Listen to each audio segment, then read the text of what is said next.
கிழக்கு கடற்கரை சாலையில் ஏற்பட்ட விபத்தில் 2 பெண்கள் உயிரிழப்பு. முதல்வர் நிதியுதவி அறிவித்தார்.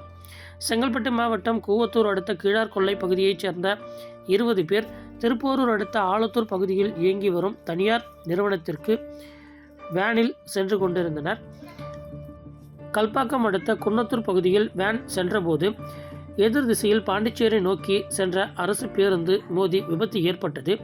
இந்த விபத்தில் உமா மற்றும் பானு ஆகிய 2 பெண்கள் சம்பவ இடத்திலேயே உயிரிழந்தனர்.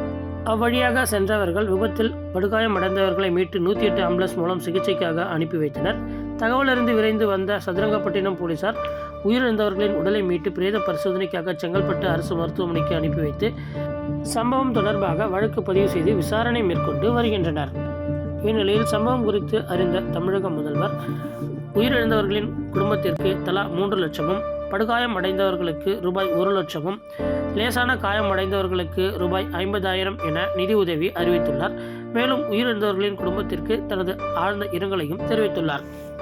ஒரே பகுதியைச் சேர்ந்த 2 பெண்கள் விபத்தில் உயிரிழந்தது அப்பகுதியில் சோகத்தை ஏற்படுத்தியுள்ளது.